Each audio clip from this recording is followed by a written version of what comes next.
According to NIST in their article on forensic science itself is a set of scientific methods and expertise used to investigate crimes or examine evidence that might be presented in a court of law.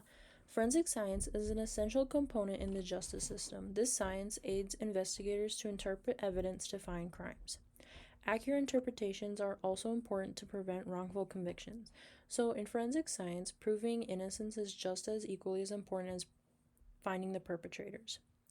Forensic science is just a broad topic that encompasses other sciences like digital forensics, drugs and toxicology, firearms and tool marks, forensic biometrics, so comparing fingerprints or DNA strands, forensic genetics, and trace evidence, so you can think of fibers or hairs.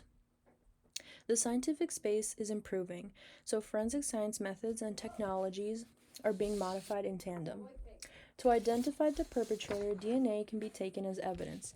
But what if this DNA does not have a match in the database? This is where forensic genetics come into play.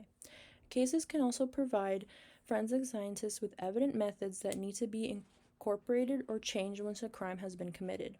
A case that was used for improvement to be sought out in the area of forensic genetics is the case of Joseph DeAngelo, which you can see on the left, who was dubbed the Golden State Killer. He was active from 1974 to 1986. He had 12 murder victims, with over 50 victims of sexual assault in California. His case actually went unsolved for over 40 years, and this was because the DNA evidence found at the scene simply did not have a match in the NDIS database. And this database encompasses DNA of those who have been convicted. The DNA samples that had been taken were a discarded tissue and a swab of a car door handle. Eventually, technology did catch up.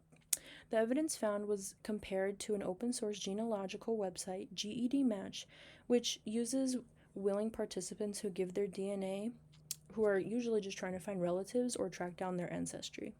So on April 24th, 2018, Joseph James DeAngelo, whose DNA was traced back to him, was caught.